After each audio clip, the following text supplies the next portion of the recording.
Hello.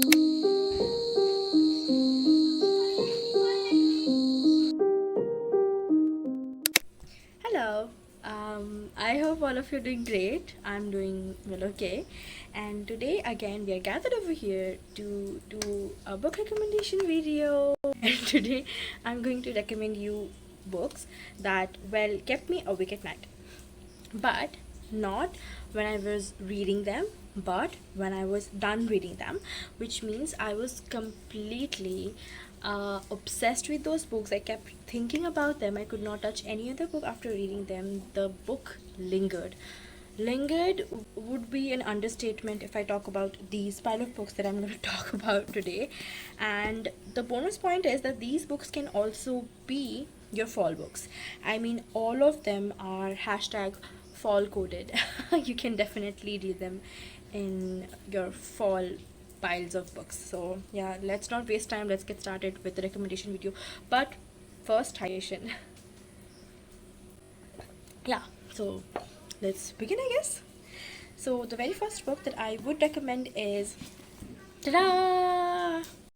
This is no surprise, right? A recommendation video and Murakami. Wow, what a revelation. But yes, Kafka on the Shore by Haruki Murakami. I don't need to tell you a lot about this book, but just that it's the weirdest shit that I've ever read. It's really spooky, really weird, really eerie, really wet in a slimy kind of way, in an autumnish kind of way. You are not really scared of the things, but you are definitely scared of the probability of these things happening in your real life, because this is magical realism at its peak. Magical realism cannot be done better than this. I guarantee this. I don't think anyone can do magical realism better than this. Lots of cats. Old man, a cute little old man who is not really intelligent. He went through something in his childhood, a mass hysteria kind of thing that you will also read in very depth accounts of his life. But he definitely can talk to cats.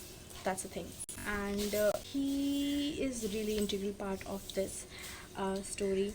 We follow Kafka, our protagonist, who goes on to a journey to look for himself, that what he is actually. His birth is kind of really mysterious, and he is in really weird dilemma about his paternity, maternity, his family.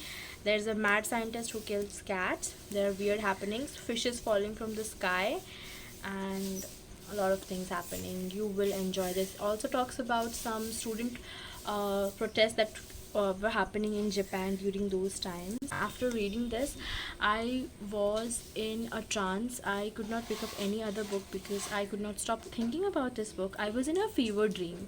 So yeah, this book is an epitome of fever dream. Also, fever dream done on its peak. Next book is again a Murakami. I don't know what I would do in my recommendation videos if I didn't have Murakami in them. So the next book is Sputnik Sweetheart, which is basically a love story, but a dimensionless love story. It talks about love in different dimensions of time. There's this young man who loves a girl, but the girl loves some other older woman, and this is unrequited love at its peak. This is so freaking beautiful. The ending was so weird that I couldn't understand. I had to Google and went on a stream of Reddit posts to actually understand what actually happened, but so beautiful, so freaking beautiful. Also, my favorite sequence is when they were in Italy and our female protagonist suddenly disappears. And okay, I would not speak more than this. I would end up giving you spoilers, but yes, do read it. It's a very beautiful love story. Again, magical realism. Loved the book. Loved the book. Definitely could be an autumn read as well. Next two books I would recommend is In the Woods and The Likeness by Tana French. I have talked about those books in my reading vlogs and my reading updates, and the only thing I can tell you about this, that these books are basically thriller. They come into the thriller genre, but this would be a very unfair categorization if we only do that if we only put those books in thrillers, because that's not exactly what it is. In the Woods and The Likeness both are thrillers, but that's not the whole complete package. They are psychologically superior to every other thriller book that I've read. because not only the mystery, not only the thrill, but the psychological aspect of it is so superior, so renounced, so delicate, so intricate, that I could not separate the thrill and suspense and psychological aspect from them. They are very good. I would not like to tell you anything other than they are thrillers and psychologically superior to every other book I've read. And also they break your heart very badly. I have never seen thrillers break your heart so much. I've never read thrillers that make me think about them so much. These books does not make me think about them because they were so freaking thrilling, or they had awesome plot twist. Of course they did, but I think about them in when I think about psychology, human tendencies, human relationships, human complexity. They will break your heart. Trust me, I have woken up nights and breathed hard because I could not digest the fact that this happened in those two books. Yeah, I'm a big fan of Tana French after that. To the next book, and that is If We Were Villains by Emil Rio. When I came across this book, I thought they are super hyped, and again a TikTok book and an Instagram book, so super hyped, but why not give it a chance, because I was fairly new to this dark academia genre, which I'm still am, but I really wanted to dig in deep into this book because I heard this is Shakespearean, and I had been a big Shakespeare reader. I've read almost all of the plays by Shakespeare, so I thought, okay, let's give it a chance. And goodness, the book. What do I even tell you about this book? This book talks about 7 group of friends, and one of them found dead, and our protagonist is the killer, and he is in the jail. The investigating officer does not believe so, because the evidence was leading up to this particular protagonist, so he had to incriminate him, but he does not himself believe that this person was the one who did it. So after 10 years, and when he is out of the jail, the investigating officer came to visit him and asked him, what exactly happened? Would you like to tell me, sir?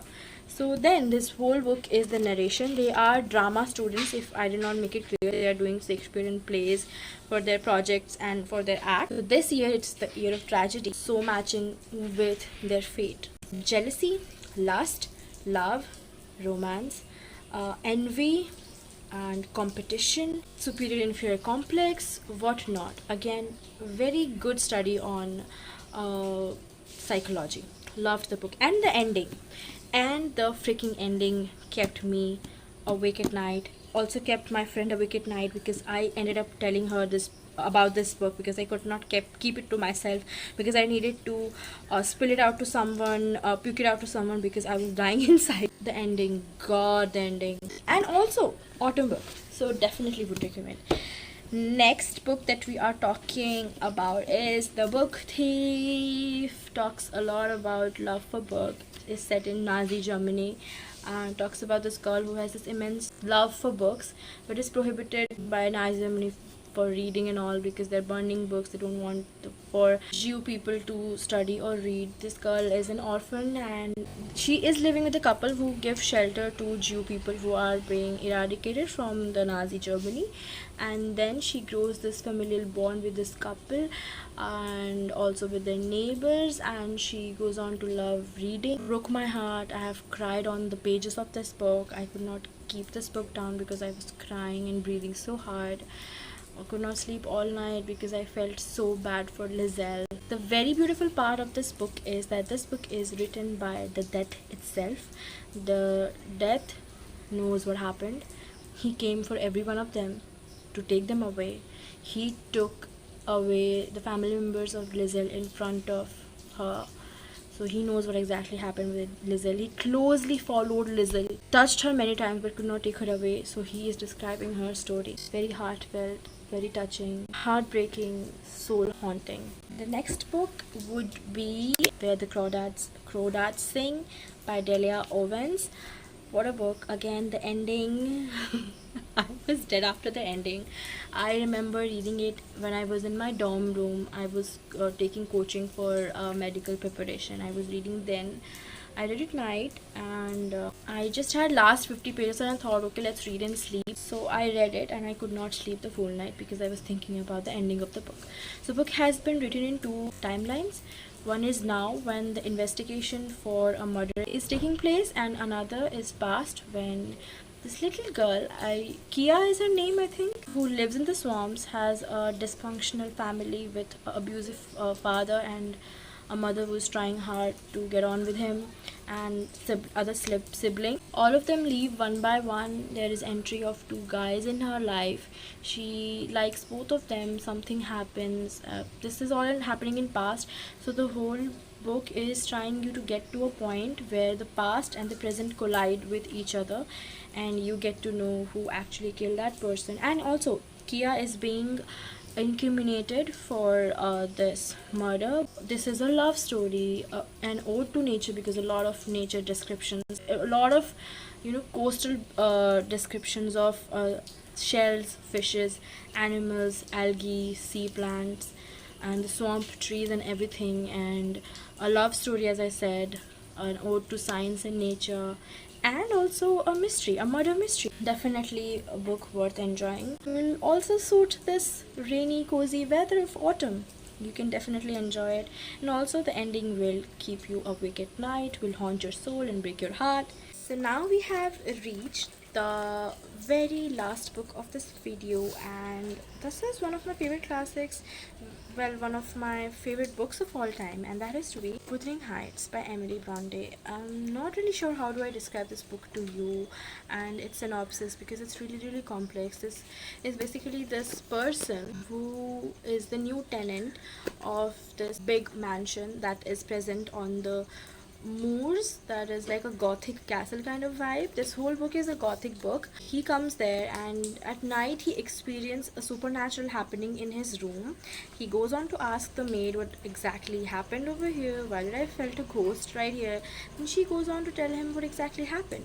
This is about these two people who are passionately in love with each other, but things escalated, things happened, and things came on to become revenge, envy, jealousy, passion. They destroyed each other, they destroyed people around them. This book is one of those books that changed my brain chemistry after I read it. I remember it was 2021, New Year. I was excited to read this book. Changed my life forever. I had my standards set. A book has to be better than this to be called a 5-star. This book actually cemented my love for classics. This said, okay, classics can be good and not boring at all. It was awesome. Really, gothic. Best for autumn because it has supernatural happenings as well. The ending blew me off.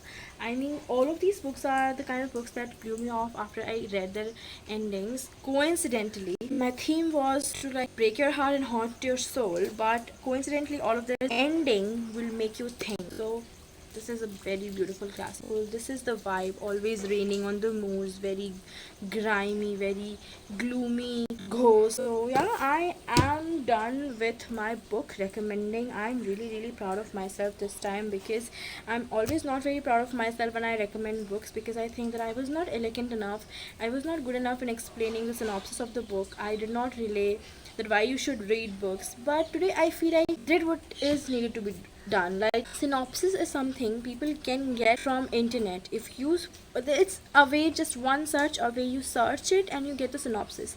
A book recommender doesn't really have to tell it to you. A book recommender's job is to tell how she or him felt about the book.